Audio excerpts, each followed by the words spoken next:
The BAME Vision logo, 4 solid circles from left to right in colours of brown, tan, coffee and beige, with the words BAME written in white within them, with the word Vision written in tan underneath, and below the words Supporting Ethnically Diverse Communities with Their Eye Health and Sight Loss in brown. So hi everyone, I'm Bhavini, Chair of BAME Vision, and welcome to the 6th and final webinar for the National Eye Health Week series, Digital Eye Care.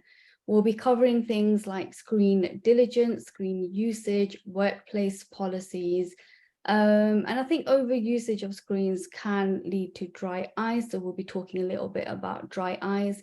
Then, of course, with that comes along eye drops usage. So we'll be demonstrating and talking about the best practice of putting in your eye drops, and especially for people who are vision impaired as well. And then we'll be hearing from a lived experience speaker, as we have done so with all of our previous sessions. So without further ado, please can I invite Subhash Sathar, who is a clinical application specialist and is a founding member of our BAME Vision. So Subhash Uncle, welcome, and yeah, lovely to invite you. Well, thank you very much for a very kind word from you, Bhavini. And it has been a pleasure to be with you since the inception of the BAME. And I think we have been able to reach out to our community in quite a many different ways as well. My request to the attendees is, if they are having any eye drops usage at the moment, kindly bring them over to this meeting, or have the names as well. So at the end of when we in the session and during the question answer session, we have a better concept of what is happening around and how we can help. Okay, so I'll go now share my screen. Yeah. We are going to talk about managing the digital eye strain, and this particular slideshow and the PowerPoint presentation is courtesy of Scope Pharmaceuticals, and they have been very helpful in our previous programs as well. Unfortunately, their representative could not be on our meeting down today. What do we mean by managing our digital eye strain? Now, this is from the Scope Pharmaceuticals. This is their logo and all. And Scope is also very much into the eye care business, and they have got quite a range of products, which we'll be later on talking about. Now, the presentation overview about this particular problem of managing the eye strain or managing the digital eye strain is, on the right hand side, you'll see a ball which shows the outer surface of the eye as well. So what we are going to talk today in the presentation overview is the tear film, the most important thing. Then what is digital eye strain? Then we'll have top tips of managing the digital eye strain. So there are 3 very important chapters which we are going to discuss in this. So first, let's talk about our eye and what is behind the eyelid. On the screen, you'll see on the right hand side a picture of the eye and the different factors of the eye, which will say, for example, it describes the lid margin, like lacrimal glands, meibomian glands, and conjunctiva as well. And I'll talk about the tear film, the composition as well. Now, when we blink, we keep on blinking, and with each blink, there is a tear film which comes over. The eyelids produce a tear film. Now, when we talk of tear film, and everybody thinks that it is just plain water, but it is not plain water. If you take a tear film and dissect it horizontally, then you'll be able to, excuse me, 3 layers. There is a mucin layer, there is an aqueous layer, and there is a lipid layer. This is a balanced layer, which actually, first of all, with each blink, it clears the eye, provides this film, and the layers actually, because it cleans the eye, then you get a little better vision. Now, the lipid layer is the oily layer, which prevents the evaporation. The middle layer is the aqueous or water layer, but it is not plain water. It has got oxygen, it has got nutrients which supply to the conjunctiva or the outer surface of the eye, the nutrients. And the last one is the mucin layer, which is a sticky layer. So that makes this film stick to the cornea. But this happens with every blink. So remember, blinking is an extremely important factor to maintain a good eye hygiene. Now, 65 to 70% of the screening power or seeing power of the eye is made up by the tear film, which was talking about earlier. On the screen, you'll see again on the right-hand side, the picture of the eye, and there are three layers which are shown here. Now, the lacrimal glands which are behind, they produce that watery layer that contains oxygen as well as the nutrients. If you look at your eyelashes, and just under the eyelashes, when you look at it, you find small little holes. And these are the opening of the meibomian glands. Now, meibomian glands produces that oily layer, which actually helps this film to stick onto the eye surface. And the conjunctiva, or the white part of the eye, which is called, it has got cells called goblet cells, and these are the ones which produce a lipid layer. So all these three layers make this healthy tear film. So each blink gives us a healthy tear film. Now, coming back to what is the function of the tear film. First of all, lubricating during blinking. So it suits the eye. It suits the surface to provide clear vision. It also helps provide oxygen to the front of the eye.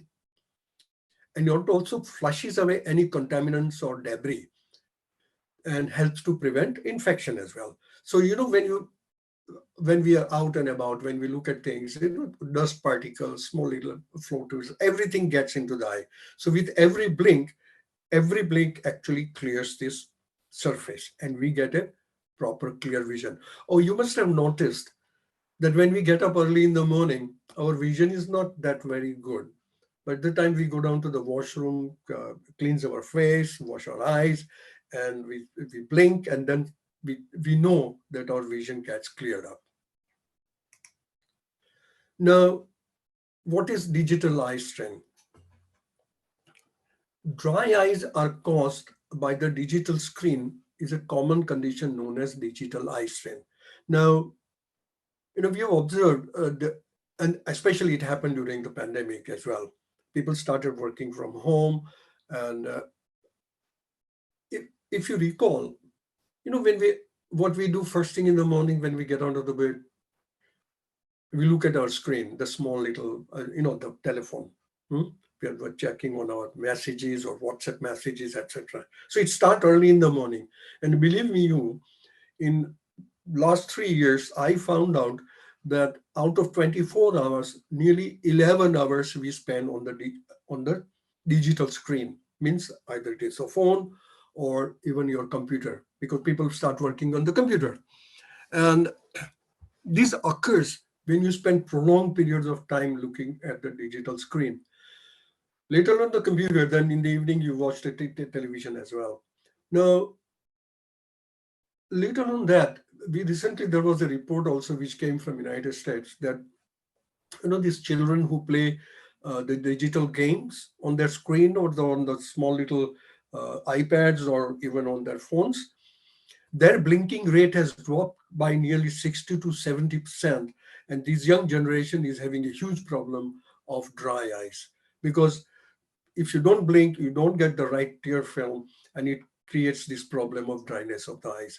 So computer monitors, smartphones, tablets, and other electronic devices, these all contribute to less amount of blinking and causing dry eyes. This can lead to a range of symptoms, including dryness, irritation, redness, blurred vision, eye fatigue, and discomfort.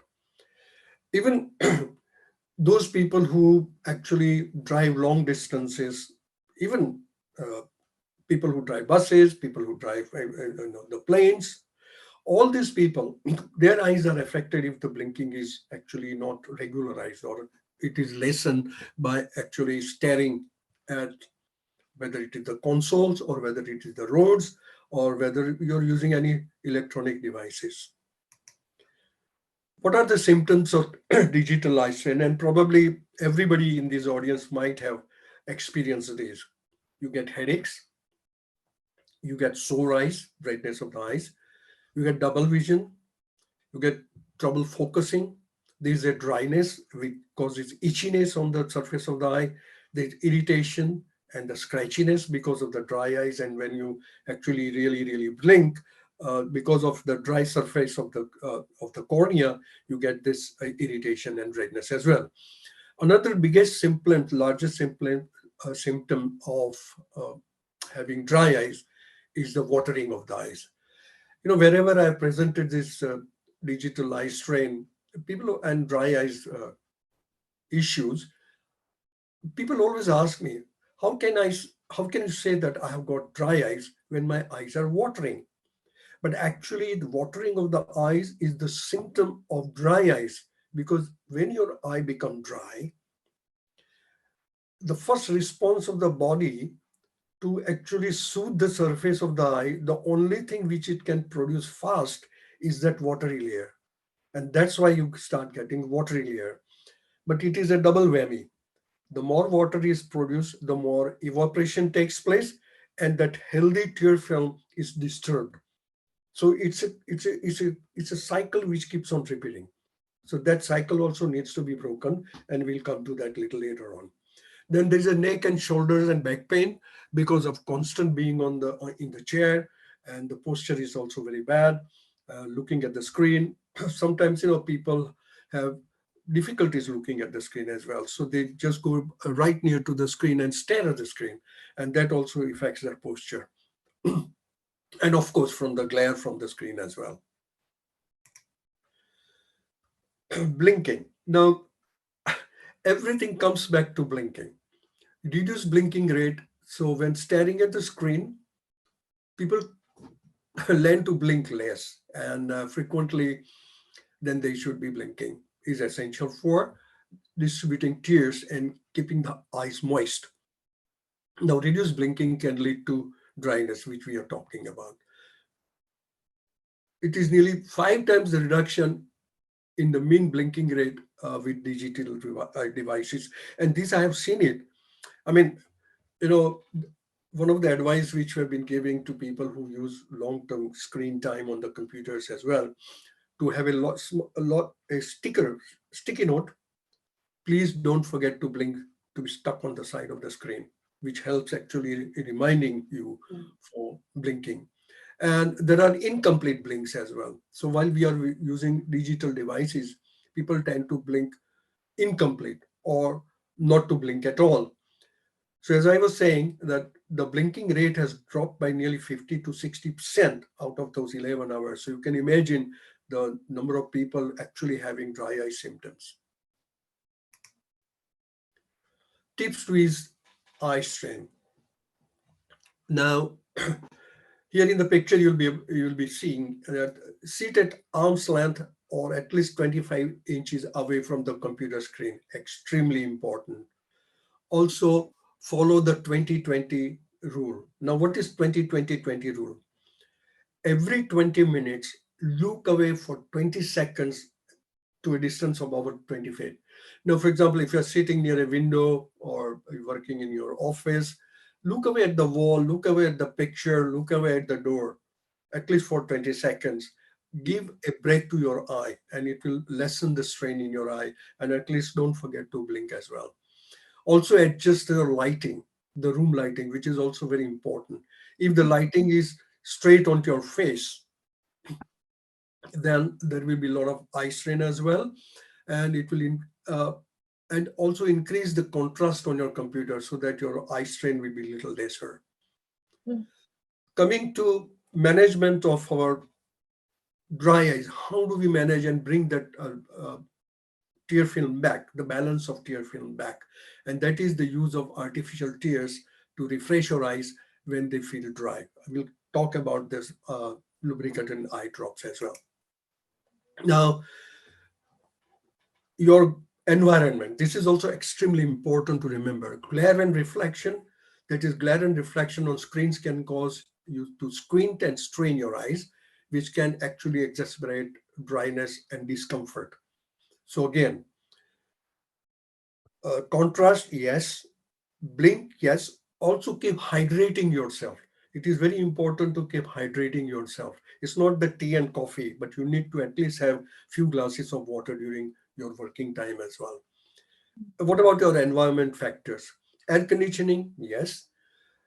Now, when we go into the winter will be coming in now, and we'll be in a warm house.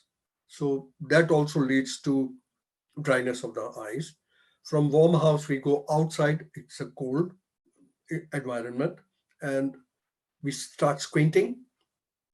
There will be wind as well. That also contributes to evaporation of the tear film. So all these things you have to be very knowledgeable about to remember to have hydration and blinking and to maintain a healthy tear film. Blue light, digital screen emits blue light, and which can disrupt the natural sleep-wake cycle as well and potentially continue to the eye strain as well. So please remember, take a break from your screen time as well.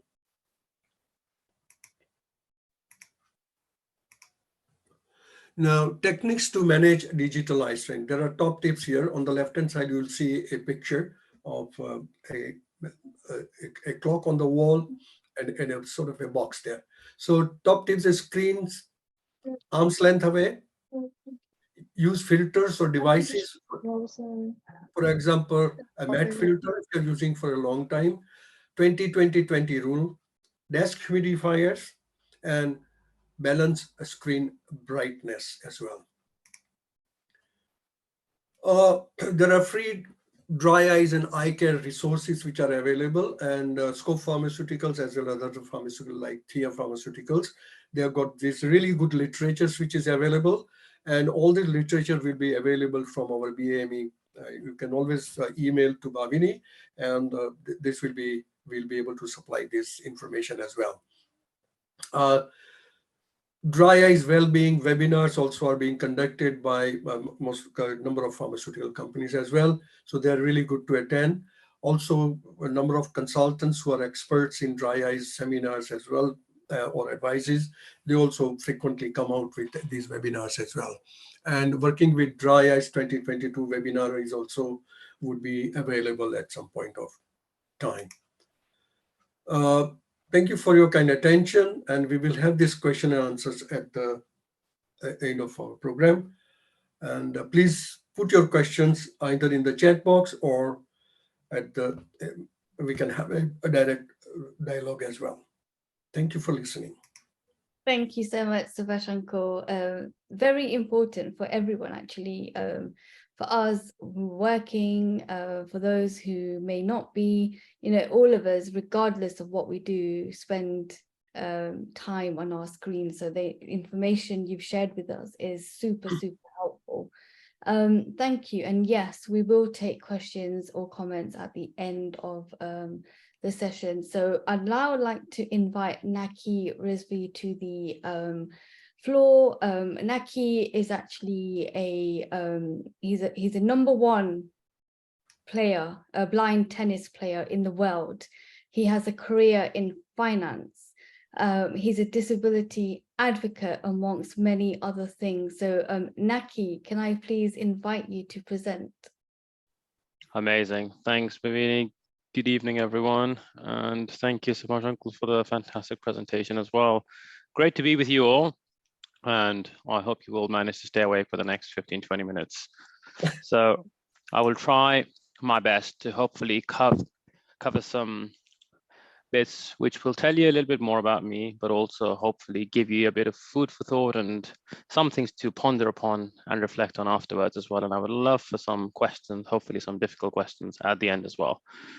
So in terms of an introduction, so as Bhavini said, my name is Naqi, and I have an interesting background because my father is from Pakistan, my mother is from India, and I'm confused. So I was mainly raised in Pakistan, but I spent a lot of summers in India, so I have a lot of experience of living in both of those countries. My family then moved to Saudi, where I stayed, where I lived for about 6 years before coming to the UK about 8 or so years ago. And I'll touch on that a little bit more later on. So I was born with my eye condition, which is called congenital glaucoma. And it's congenital because I was born with it. And I was born with very, very limited sight. My parents knew fairly early on that there was something wrong with my eyes, because as soon as they saw me after birth, my eyes were quite protruding, and that's largely to do with the intraocular pressure in the eye. So basically, your eyes have a drainage system for some of the excess liquid to be drained, which helps maintain a certain equilibrium for the eye pressure.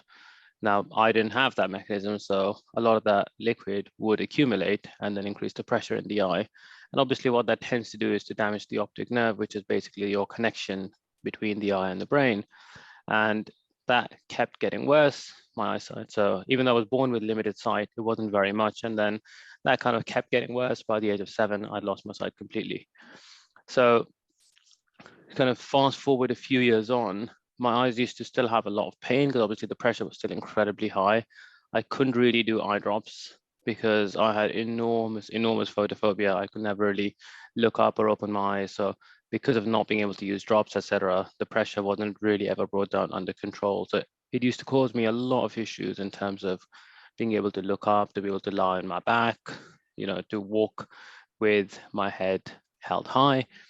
And a few years later, in my sort of early 20s, I developed some sort of an ulcer in my eye.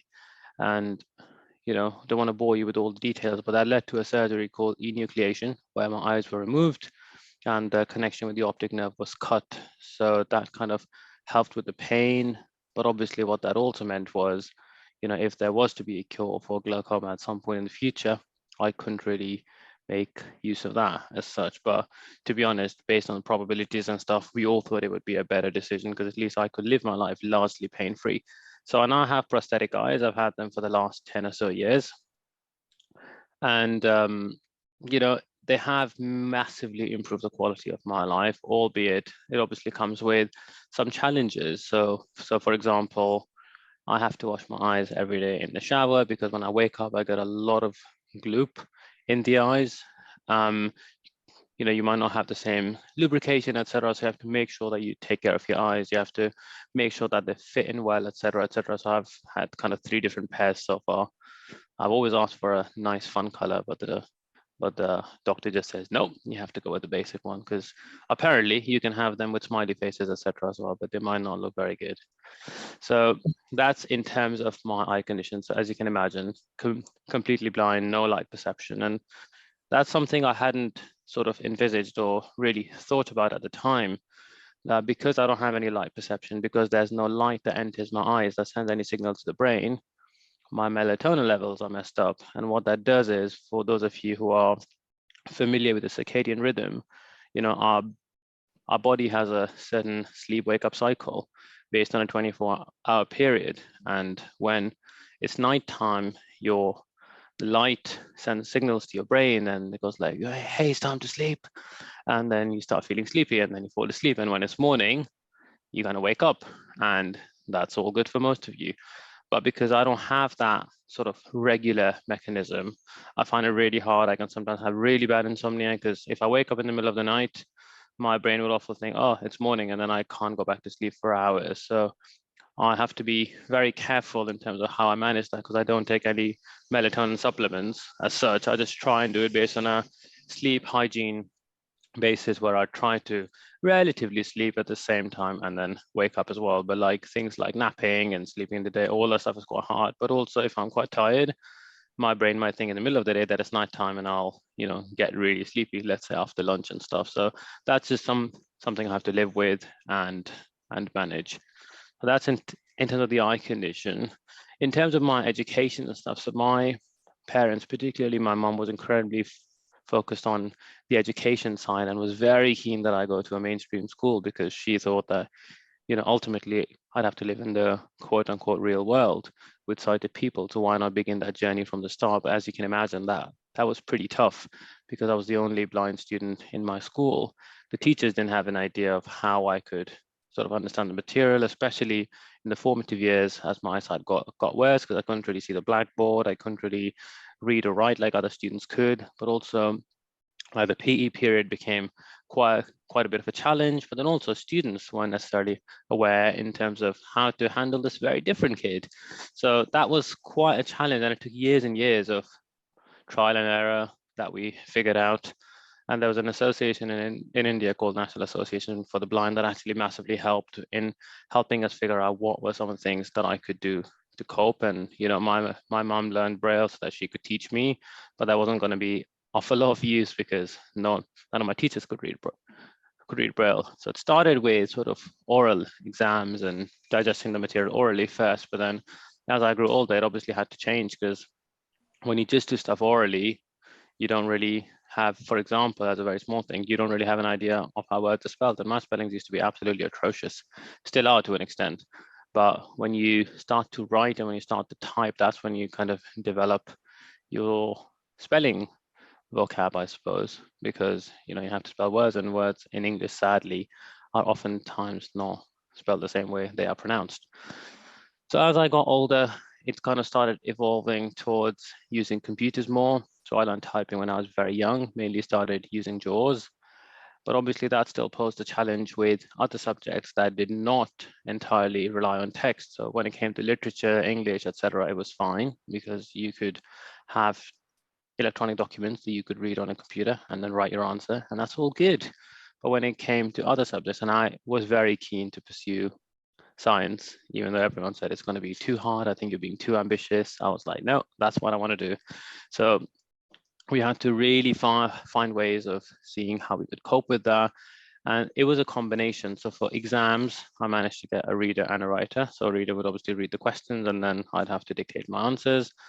I used what's called a German plastic sheet. I'm not sure if some people on the call are familiar with that, but essentially it's an embossing paper. So anything that you draw on it with a regular pen gets embossed, so I can feel it. So that helped me understand the shape of different graphs. Like, let's say, what's a parabola like, or what is a certain geometric shape? What does a sine curve look like, etc., etc. Because that was really important, not just from a learning perspective, but also from an exam perspective. I'd also use obviously a talking calculator where I could, but I sadly couldn't find a scientific talking calculator. So it would be a combination of using a regular calculator and relying on sighted help for a lot of that. But it took a lot of resilience, as you can imagine, lots of patience and lots of hard work, but it ended up well. I graduated with really good grades from my GCSEs and A levels as well. And then I was like, well, it's not over yet. I want to do engineering.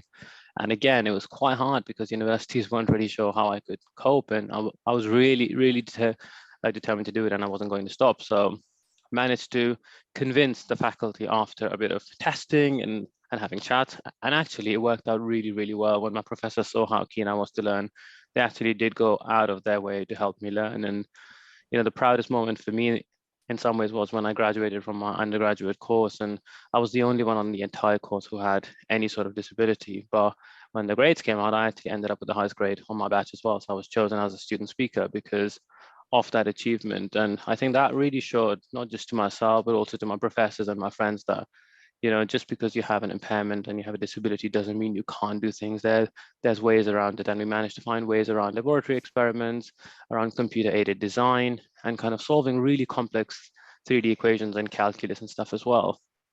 And then I worked for an engineering company for a couple of years before, and that's the time when I came to the UK.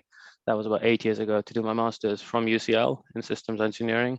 And again, really enjoyed that. And then I thought, fine, I'm going to get a great job in engineering and it's all going to be grand. But sadly, because of how strict the visa requirements are, I wasn't able to get a job in engineering, but I did manage to get a job in banking. So there we go. All those years of engineering, I won't say gone down the drain, because knowledge never goes to waste, but I didn't get to work in that field. So I've been in the world of banking for just over 6 years now, and done different roles around propositions, journey design, a bit around sort of the communication side, thinking about culture, etc., etc. So I currently work in a team where I am a product manager for debit cards.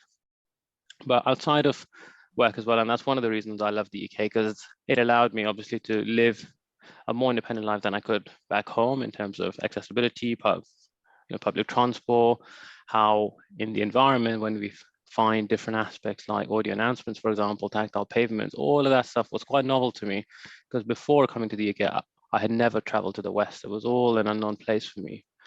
But it's been an incredible journey, and I came across Metro Blind Sports, which again, some of you might be familiar with. It's mainly a London-based charity that allows people to try different sports and do them competitively as well. And that was really the route to me sort of discovering all these amazing sports. And I started with tennis, running, stuff that I'd never really done before. And it just opened up a whole new world for me. And since then, I've tried so many different sports, stuck with a couple. And as like Bhavini was saying at the start, the proudest moment for me in some ways was this year in September when I won the World Championships and finally became the world #1 in blind tennis. And that's something that I've been chasing for so many years because I was like, I really want to do this. I love this sport.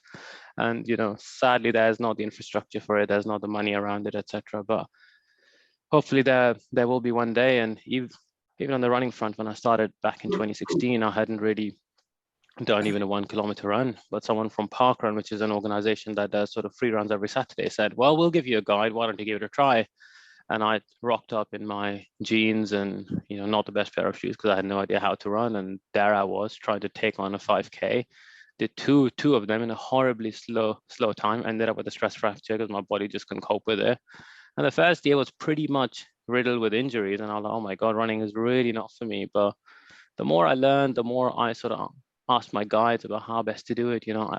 I got better and better and started to take more interest in running. And then I've done all sorts of weird and wonderful things, including running 2 marathons and, really challenging myself, not just physically, but mentally as well.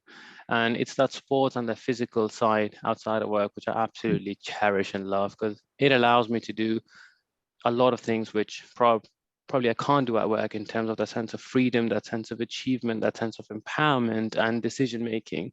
But also, I don't want to keep all of these golden nuggets that I've learned to myself. So I try and do a little bit around disability advocacy, not just in my workplace where I'm a really active member of a disability network, but also outside as well, because I think it's really important to help other people understand, not just from a visual impairment world where people might have questions about how to do certain things, but also raising awareness in the sighted community. Because when you think about the lack of awareness that currently exists in terms of, blind people being able to do certain things, there's just a lot of ignorance. And it's not for, any sort of malice or people not wanting to learn. It's just ignorant. And I think the more we can be out there and the more we can raise awareness of some of this. So I've run, for example, lots of vision impairment awareness sessions. I had the amazing opportunity of doing a TEDx talk actually to 1,000 people, which was probably one of the scariest things I've done, to hopefully help them understand why resilience is so important and how they can achieve their goals as well. So that's something I also love to do. And, for me, before I come to the UK, I was thinking, oh my God, I'm going to come to this place. And because it's so accessible, because things are so great, I'm going to meet all of these visually impaired and blind engineers and scientists. And I came and I couldn't meet a single one. And, there's so many other things which I've learned along the way as well. And I think because I grew up in an environment where the infrastructure just wasn't there, where you really had to do a lot of it yourself, I found that you end up building a lot of resilience and a lot of tenacity in that process as well. So I think sometimes when we think about barriers and we think about obstacles, it's always a negative. But if you flip it, over and think about it from the other side, there's so much that you can learn and so much that you can hopefully grow as a human being and then inspire other people to do the same. So I just wanted to share some of those things from my life, and my story, and to also, say, because I could not have obviously done any of this. I had this mindset without the incredible family that I've got who've really been instrumental in all of this. Because when I speak to parents or come across other parents who have children who have a disability, for example, I see a very different approach oftentimes. I think my parents, didn't really know because there was no one else in the family who had an eye condition. So they were pretty much taken by surprise. So they didn't really have any training time or any time to upskill. They just did what they felt was right. And it was incredible. They didn't really protect me or shelter me in the sense of they let me live a quote unquote normal life. I'd play with my cousins. I'd, of course, hurt myself. I'll do all sorts of things, but they let me do it because that's what gave me the confidence to I must be more independent and believe in myself that I could do absolutely anything. You know, my dad, when I was younger, you know, made me drive obviously in an empty parking lot, like not with not with other cars or people, but just to experience what driving felt like, and you know how you change gears, etc., etc. And it's about empowering your kids to kind of be the best version of themselves, but really going after their dreams. I think sometimes when we think about working with someone who has a certain kind of impairment, it's often, you know, let's try and protect them, let's wrap them up in cotton wool, let's make sure they don't have any sort of adversity. But I don't think that is necessarily always the best option, because when you go through something like that, it hopefully teaches you a lot about yourself. And you know, I've found from some of my experiences, like with running, especially with a marathon, like the amount you learn about yourself, it's just absolutely insane, because you're in this really dark space sometimes where you go like, what the hell, man, I've still got 15 kilometers to go, I've only done 27, how the hell will I do this? And you come out of it and then you reflect on it, and that's when you learn so much from it. And I've had, you know, my fair share of accidents and challenges. I've had almost 3 fractures in the last sort of few years, some that were my fault, others that weren't. But it's about what you can learn from it, and no one can be positive and, you know, happy-go-lucky all the time. But I think it's about trying to introspect and trying to reflect and see what you can learn, and hopefully teach others, not by talking to them, but by being a living example of that. So as I said, I'd love to answer any questions, hear any thoughts, but I really hope that's given you a little bit more insight into my life, but hopefully, and more importantly, a bit food for thought as well for when you go to bed. So I hope that's all right, Bhavini. I hope I haven't missed anything that you wanted me to. No, that's excellent. And It was brilliant. on each of your accolades and achievements, it's really empowering. And I hope that's been empowering to others, that actually, if you've never thought about, you know, STEM courses or sports or anything Naqi has mentioned, you know, it can be done with the right adaptations and the right mindset about wanting to achieve. You know, it is possible. So no, Naqi, that's absolutely amazing. Thank you. So now we'll open up for any Q&A, for any questions or comments for both Naqi or Subhash. Minal, is there anything in the chat so far? Yes, there is. Mary's asked 2 questions. First question is amber light good for your eyes? And second question is for Naqi, asking, do you do podcasts? All right, let's take the first questions about amber light, and then we'll go to the second one. Yes, amber light is also really helpful. And if you'll see, especially people with glaucoma, they are also recommended the glasses with yellowish tinge, which actually breaks down the blue light, which is quite harmful. So yes, amber light is good. Great. Yeah. And Naqi, On the do you second do question then, so I don't do a podcast of my own. I think I'd like to do something of that sort, but I'm very lazy and probably don't have time. So I have been on other people's podcasts, but I haven't actually ever done my own. So I've done lots of stuff either with people on podcast or radio or TV stuff, but yeah, no, I don't host anything on my own. So if anyone's willing to do it, then let's do it, guys. You mentioned the TED Talk. I mean, if you're happy to share the link with us, we can share that with people who may be interested. Yeah, absolutely. I can share that with you on WhatsApp afterwards. Definitely. Great, thank you. And she has also asked, is dry eyes due to blue light we are exposed to? No, I didn't get that. Is dry eyes due to blue light that we are exposed to?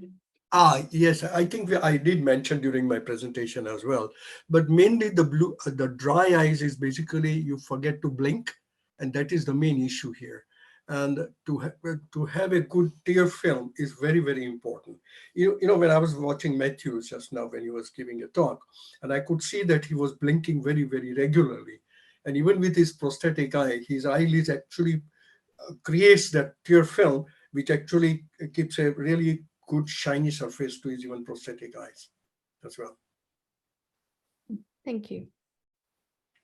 Does anyone want to unmute or has their hand raised? Yes, I would like to ask Subhash uncle a question, if it's possible. Of course. Yeah. Hi, Subhash. I have dry eye condition, And I use this Hylo Forte eye drops, which have been prescribed by the hospital. And a friend of mine recently suggested to me that if I use this Visco tears at night time when I go to sleep, that will keep the eyes more moist than the other drops. What's your opinion about that? It's a very good question. Okay, actually, you're on a really very good product. You know the Hylo Forte. Yeah. Now, Visco tears has got another composition which gives you viscosity. But the idea behind actually having a really good night's sleep and having a good night, you put Hylo tears before going to bed, and that would help you. You don't have to buy another product. Okay, that's fine. Thank you for your advice. Yeah. Another Sorry. another thing is you always, whenever you go to the washroom, Yeah. always wash your eyes with some hot water which you can tolerate. Okay. But now, how to wash the eyes is also very important. Actually, you have to close your eyelids and gently wash your eyes from eyebrows down towards your cheek, which will actually clear any debris which is there on the eyelashes and open up those meibomian glands also if they are clogged, and that will give you a healthy tear film. Okay, thank you very much for your advice. Yeah, and very positive and inspiring talk from Naqi. Very well and very, very good attitude towards life as well. A lot to learn about Thank you. That's very kind. I try. Yeah, brilliant. Yeah, thank you very by the way, Matthews, just to let you know that there's a lot of work which is now being conducted in growing the optic nerve. And Professor Keith Martin, who was previously at Cambridge, now he has moved to Melbourne, Australia. And they've been fairly successful in growing optic nerve in a dish. But they're actually now struggling rather, or trying to see that it actually grows in a straight line into an optic sheath as well. So maybe there is always a hope somewhere. Thank you for sharing that. And Beverly has her hand raised. Beverly? Hi. First of all, another great evening. Absolutely loved it. And I think Naqi should actually go into politics to make a difference. I really do. But Subhash, I'm not that bad, am I, Beverly? but Subhash, could I? This is a strange question. I noticed my eyelashes were thinning, so my sister recommended, and I found it also on YouTube, that you use castor oil. So I'd get a clean mascara brush and dip it in the castor oil and then just plump up the eyelashes rather than using real mascara. And then my eyelashes seem to return. But when I was listening to you, I was thinking, surely maybe they will, it could impact the ducts near the eyelashes. So I'm wondering, actually, is it a good thing to keep doing? I don't do it very often, but I just wanted to know what you thought about that. Okay, dear God, I come across this, honestly speaking, internet, YouTube, and it's not the right place to get the right advice as well. I have heard about this castor oil thing, and actually, see, when we talk about the tear film or the healthy eyes, as we earlier I showed you in that diagram, that every tear film contains three things which is produced naturally by the body. Now, the eyelashes are very important because eyelashes actually prevent a lot of debris coming into the eye. So when we blink, actually it protects dust particle or things getting inside. So that's one. Second thing is, just if you look closely on your eyelashes in a mirror, you'll find small little dots around. Now, these are the opening of the meibomian glands, which produces that mucus layer, which is very important. That actually gives a layer, sticky layer to the eyeball, to the cornea. Now, mascara, well, ladies like it, but frankly speaking, mascara if you don't cleanse your eye completely from the eyelashes, when you remove mascara, they tend to block those meibomian glands openings. And that really creates a problem of dry eye. So that's number one.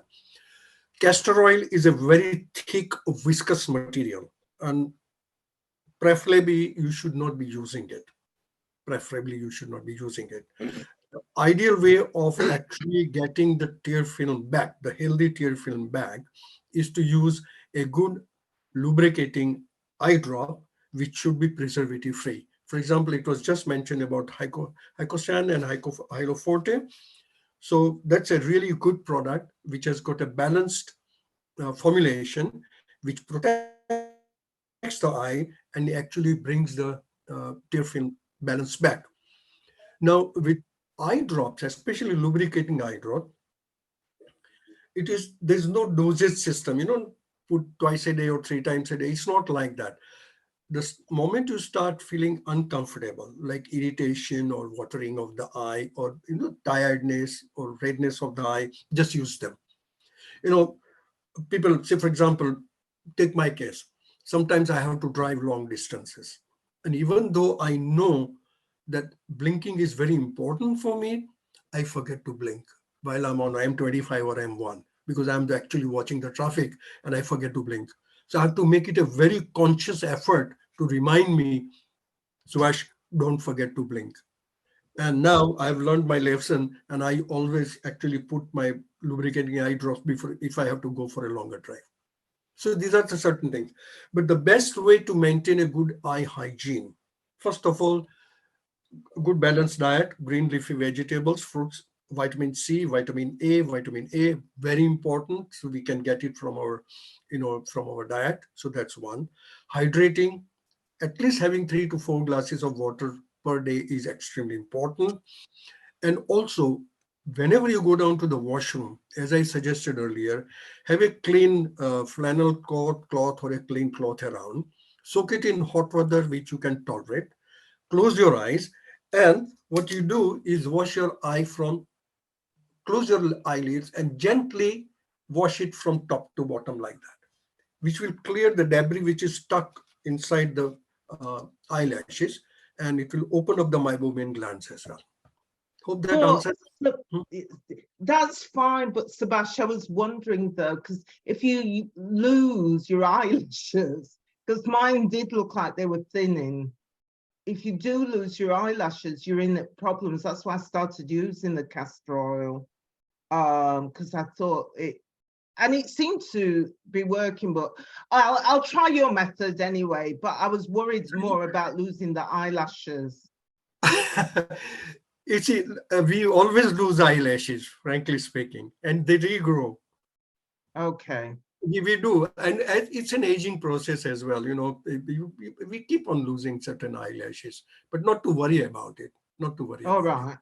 Only thing is, my concern is your castor oil getting onto the eye surface, which is not a very nice way of lubricating your eye, because it might cause, if it has got infection, it might cause infection as well. Because anything which goes into the eye has to be very sterile. We have to know that. Yeah, I don't do it. I don't brush it so close to the edge, just to plump up, just to moisture the eyelashes really and get them. Yeah, but thank you. Your advice is good and I will try it. The natural oil will definitely come when you clean your eyelashes properly with warm water, because it is the meibomian gland which produces this oil, which actually gives this shininess to our eyelashes. Oh, okay. Yeah, thank you. I'd like to ask one question to Subhash, please, if I may. Yeah, sure. Subhash, I forgot to mention, I've noticed that on odd days, when I've run out of my dry eye drops and I've missed a day or so, and when I've been drinking water, 3 pints of glass, I find that my urine is quite clear. And when I'm using the eye drops, the color of my urine changes. Is there anything I can do about it? No, I think it's just a perception. Actually, the eye drops which you use, they just get actually on the surface of the eye. They don't get into our system. All right. Okay. They don't get into our system. Probably you might notice it because, your food might, sometimes we take this vitamin B complex and tablets and capsules like that. So then your urine becomes richer. You always get a little discoloration or coloration of of the urine. Okay, fair enough. Yeah, You because I should do always take. have a sort of straw-colored urine, but the color always keeps on changing. It Yeah. depends upon the diet or what you have eaten Yeah. also. No, I do take vitamin B tablets every day, a small one. So maybe that's related now that you have mentioned it. So it does relate it that way. Exactly. Thanks very much for your help. Thank you. No problem. Right, we've got a few hands up. There's Urmila, Perm, and Rose. Shall we start with Urmila? Yeah, sure. Hi, Urmila. Hi, Bhavini. Hello, everybody. Good evening. Thank you, Naqi. That was very interesting talk. But I've got a question for Subhashji. I'm sorry I missed the first part. I've got two questions, actually. The first one is, I have several eye drops. Mhm. One of them is including... I don't One know. of them is... Yeah, we can hear you. Okay. One of them is Hilo Forte for my eye drop, for my Okay. dry eyes. I Yeah. also have Pred Forte, Mydrolite, you name it, Latanoprost. But my question is, how would I benefit if I, or not benefit if I use them all at the same time or one after the other? Do I need a break? Thank you for answering. Okay. First of all, latanoprost. What time do you take your latanoprost? In the evening, What time in the evening? just before I go to bed, What time do you go to bed? 10 o'clock-ish, 10, quarter Okay. past 10, yeah. Okay. Latanoprost needs to be put into your eye between 9:30 and 10. Okay. Okay, 9:30 Yeah. and 10. Yeah, yeah. Half an hour here or there won't make much of a difference, but you will get the best benefit of lowering your intraocular pressure because, we have, Matthew mentioned our circadian rhythm. Yeah. So in our circadian rhythm, everybody here, inclusive of me, our intraocular pressure goes up in the early hours of the morning. Okay. Yeah. Now, latanoprost, it's a pharmacological effect of the drug itself.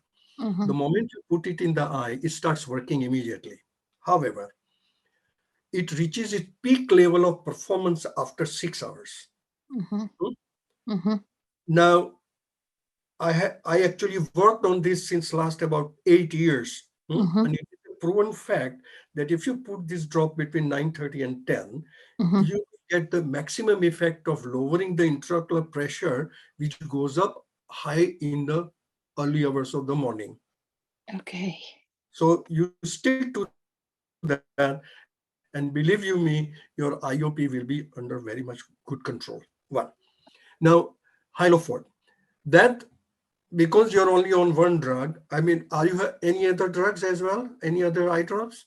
Yes, Or I'm only on Pred Forte, two? Mydrolite. I don't know how to say it, but I say it Mydrolite. Those two. Okay. Yeah. What time do you put the Metrolite? Just say 5 minutes before I put Latanoprost, and 5 minutes before that I put Pred Forte. So I have Pred Forte, Mydrolite, and Latanoprost, and last one would be Hilo Forte, whatever.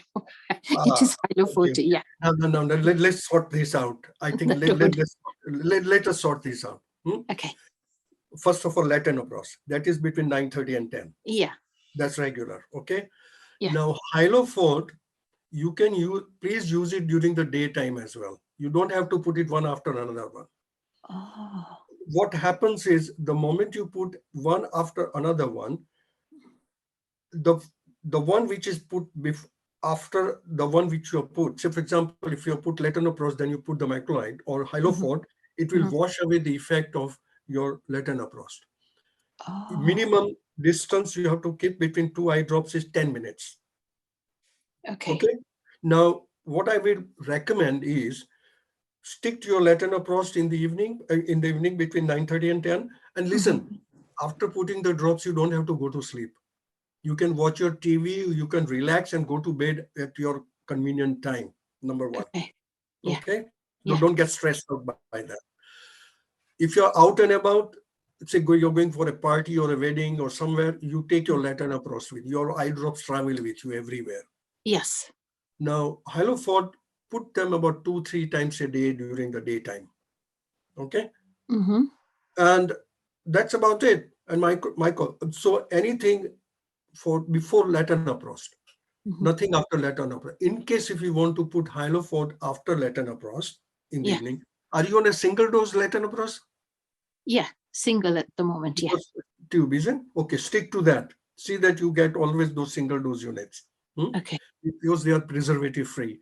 And all other drops are also preservative free. Very important for you. Mm-hmm. Mm-hmm. Now, if you want to put your, say, Hyalofort after you're putting latanoprost, put it Mm-hmm. after half an hour or so before when you just pop into the bed, and if you Yeah. really want to put it in. Yeah. However, also remember that every time you go down to the washroom, wash your eyes, closing your eyes with warm water or Mm-hmm. hot water, which you can tolerate, which will Mm-hmm. also cleanse the eye, and Yeah. your eyes will be very comfortable. But please stick to this regimen. Yeah. Thank you very much. And my next question is, sorry, Subhashji, Go. I have developed, what is it called? Do you know the fairing skin vitiligo? Mhm. Vitiligo. Vitiligo. Yeah, I don't know how to Yeah, say. vitiligo. Yeah. Nobody in my family has it, but Oh, yeah. I was doing some research, and on one of the NHS website, I read that it could be related to uveitis, because I do have chronic uveitis, and I was Okay. just wondering if vitiligo is connected with uveitis, or is it to do with immunosuppressant? It is. It is a couple of things as well. Vitiligo is also, because of the immunosuppressant, and vitiligo is a form of a fungal infection. Uveitis has got nothing to do with it. Okay. Hmm? But I read And on NHS website. That's why I'm asking yeah, what to there are believe. quite a number of. It's sometimes what happens. Something is related out of say 100,000 patients. Something gets related to something, and they have to put it on. Huh. So that is one of the things. But Okay. your uveitis has to be actually very well being looked after by the hospital. Which Yeah. hospital is it? Moorfields, or where do you go? Leicester Royal. Sorry. Leicester Royal Infirmary. Leicester. Oh, you're in Leicester. Oh, Yeah, I'm in Leicester. Sorry. Okay.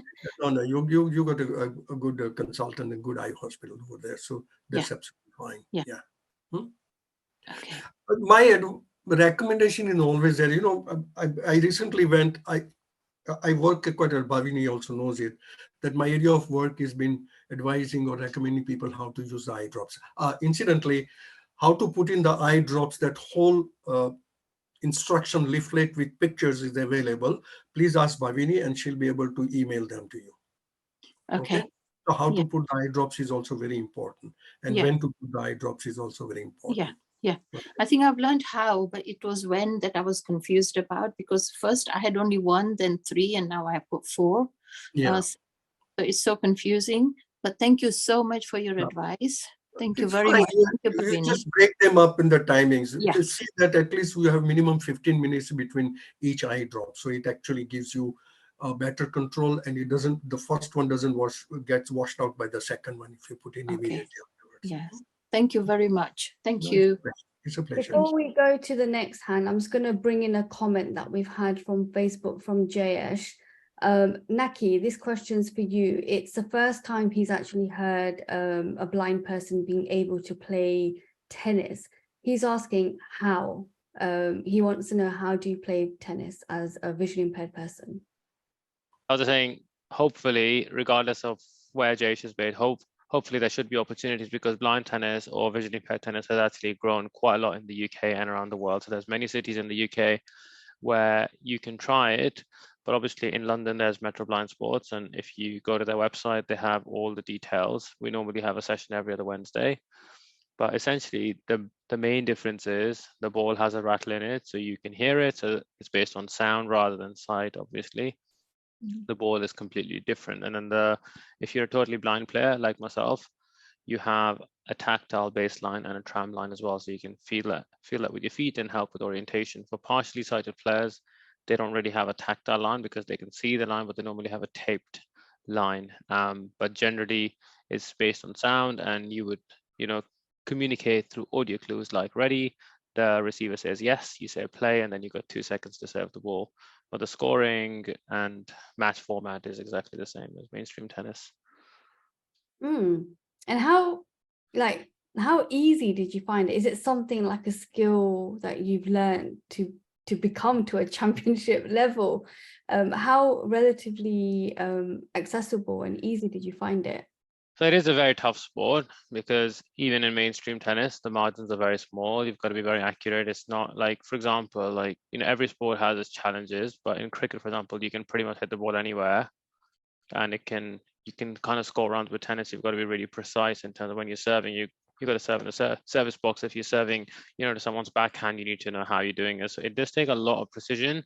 And obviously it took me months before I could properly return a ball, because you've not just got to use power, it's about technique more than anything else to know and imagine the court. So it's taken years of, hard work. Like, as I mentioned, we have sessions here once every 2 weeks, for example, but I know that if I just do those sessions, I can't be good enough because you need to practice a bit more often. So I'm a member of my club here. So I sometimes play 3 times a week because that's the only way where you can really, really train your muscle memory and say, well, I think I've kind of got it now. So it is a lot of hard work, and it's a very expensive sport as well. So I do put in the time and the effort as well. Yeah, so like anything, you don't need to be disciplined, I guess. Massively disciplined.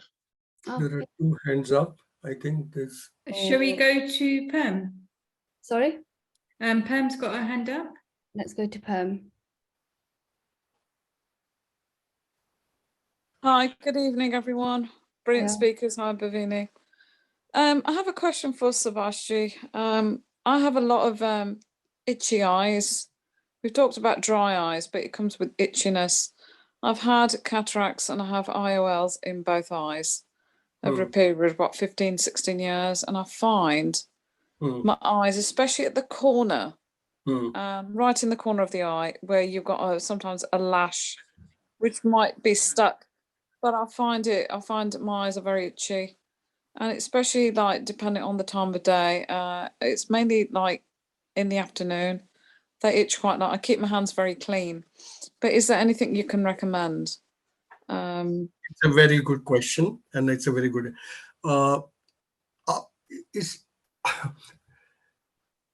After cataract surgery, the intraocular lens implant, it's a very safe surgery, believe you me.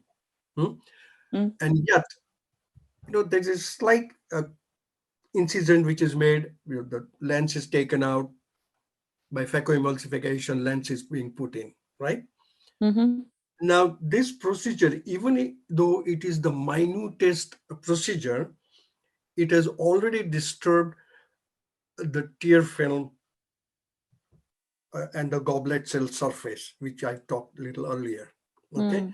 Yeah. I found that all those people who have gone through cataract surgery suffer from dry eyes. All right. And what you have described is a classical symptom of having a dry eyes because of your cataract operation. Simply use a good lubricant eye drop.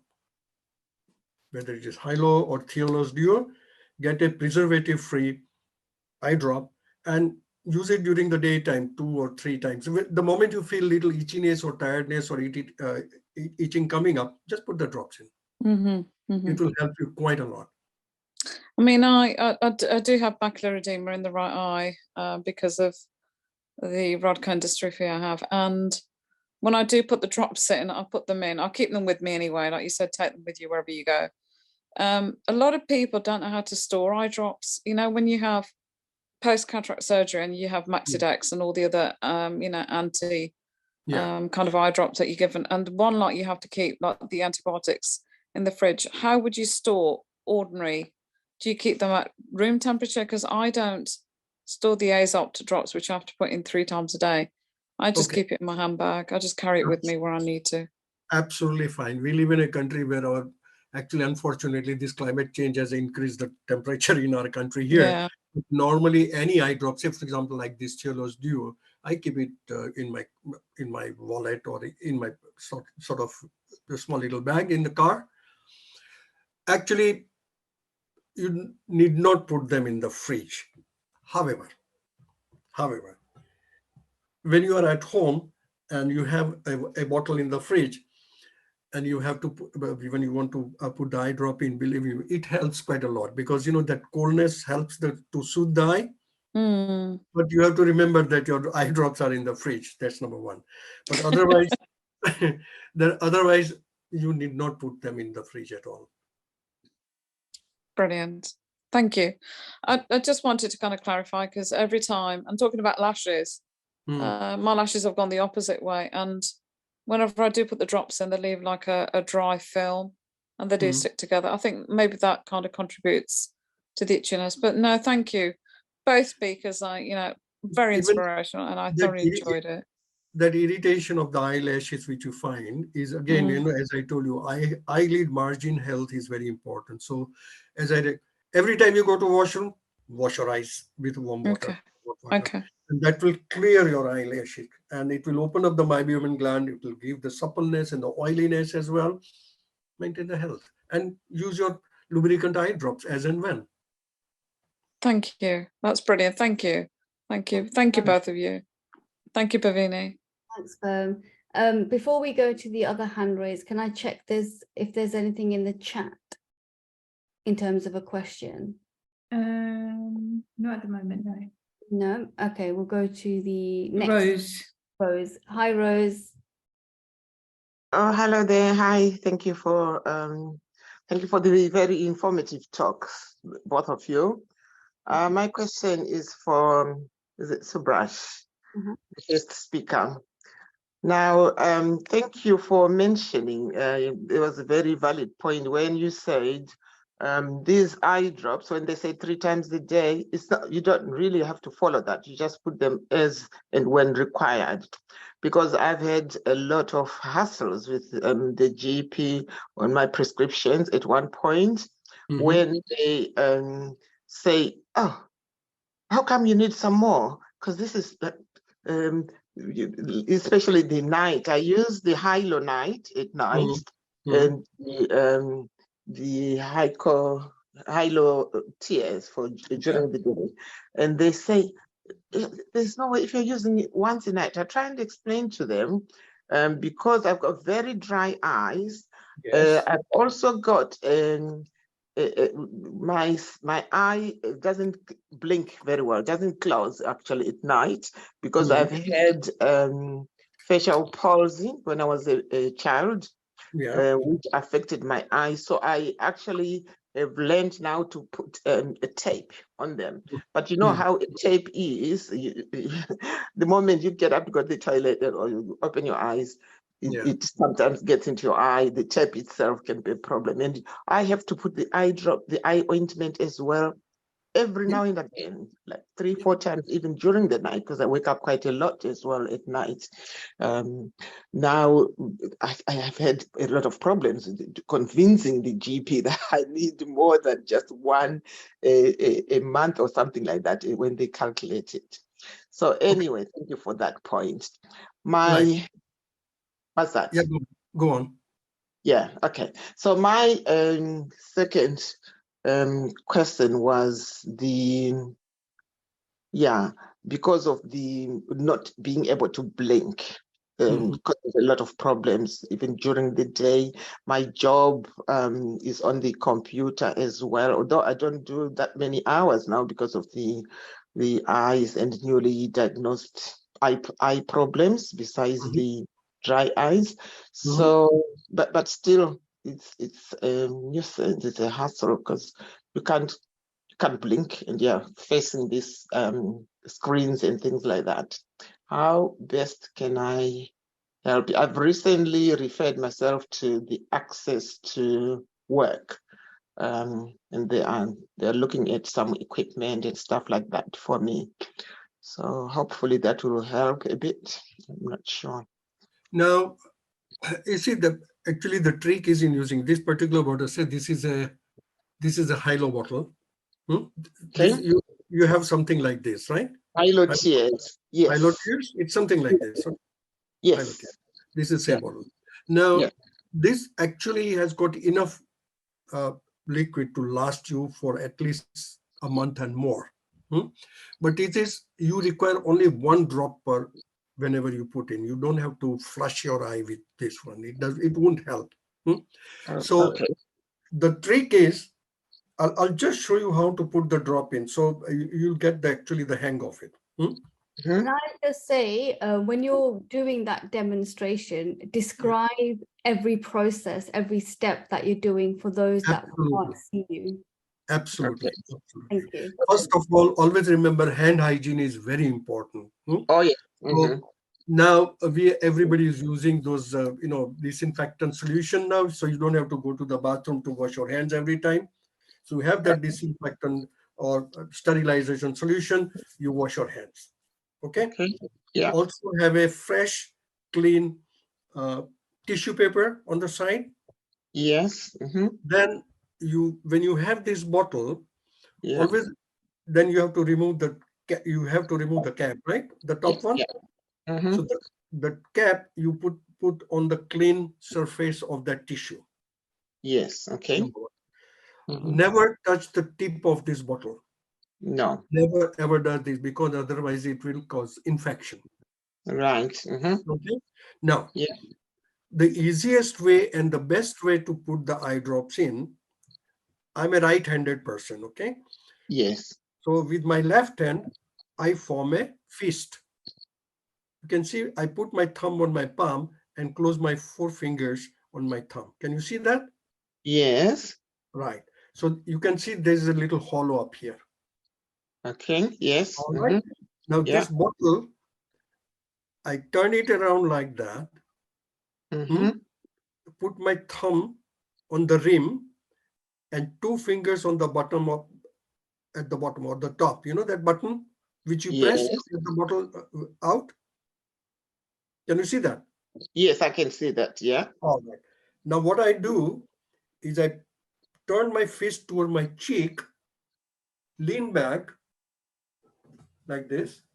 Yeah. And with the middle finger, you know that knuckle?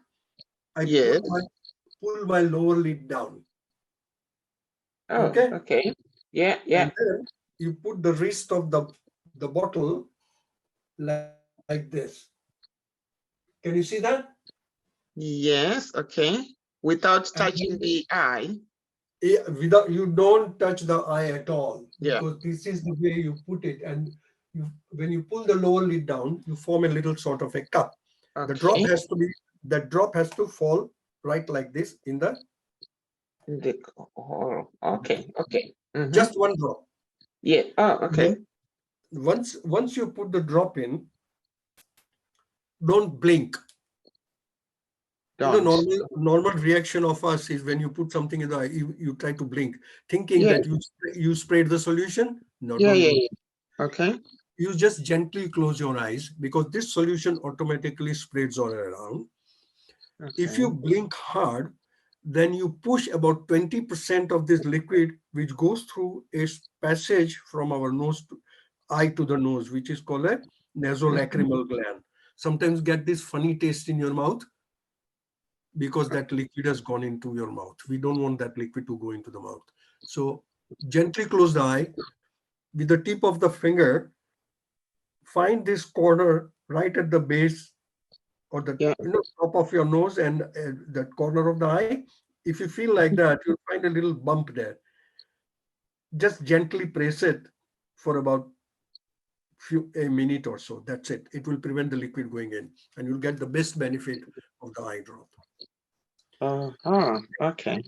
This whole procedure which I showed you will be available with Bhavini. Bhavini has got that thing.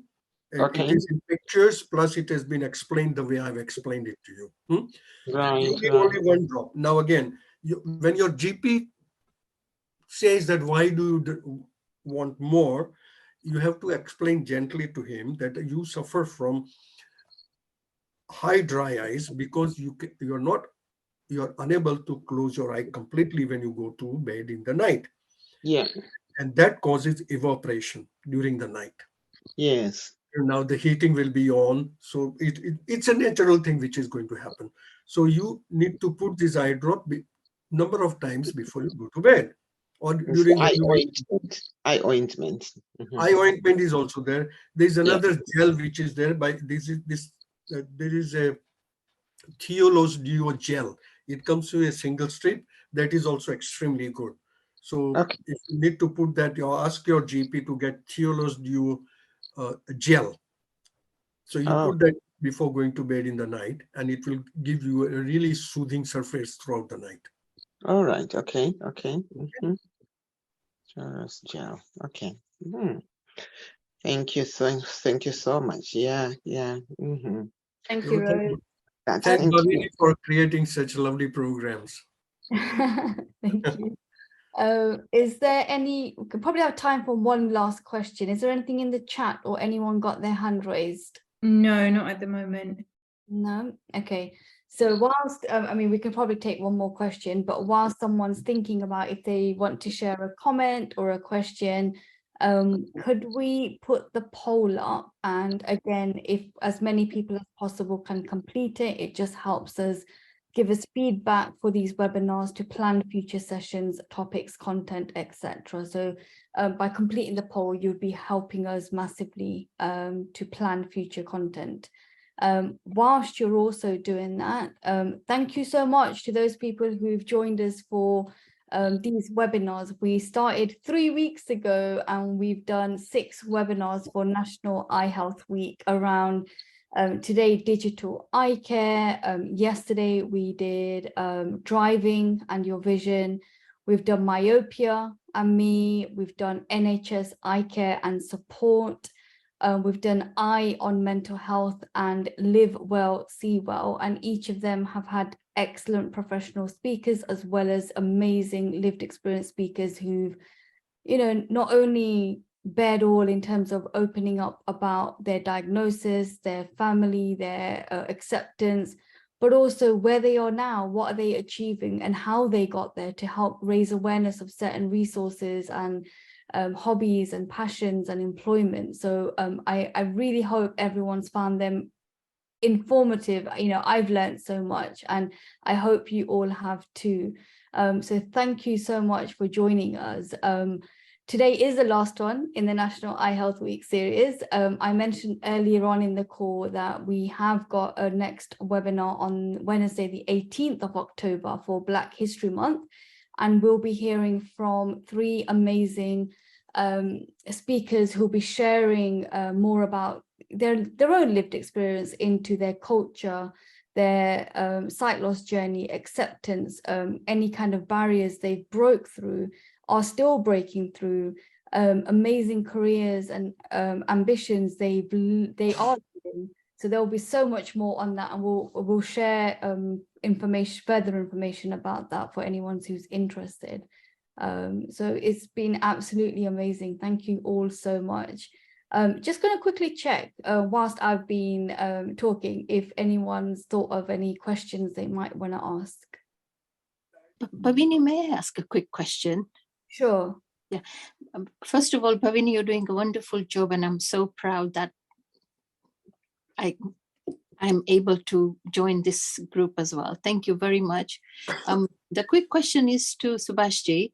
Would you recommend the commercial eye wash? Do you know what I mean? Like Optrex or Boots eye wash? Because I have personal reservation for that. Okay. The best thing is very economical and available to you all the time. Every time you go down to the washroom, wash your eyes with warm water. Thank you. Thank you very much. It's as simple as that. Okay. Thank you, everybody. Have a lovely evening. Thanks, Urmila. Thank you so much. Pleasure meeting you all. Thanks all. Very much. Good to meet you. Very Thank you. informative. Nice meeting you as well. Yeah, enjoyed the Bye. program thoroughly. Thank you. Thank you. Thank you to our excellent speakers today, Naqi and both Subhash and Kaur. Thank you so much for giving up your time this evening and sharing what you have done today. Thank you. Thank you very much, all the speakers, Pavini and everybody, Subhash Bhai, and now a very, very informative subject today. Thank you very much. Bye, everyone. Thanks. Bye.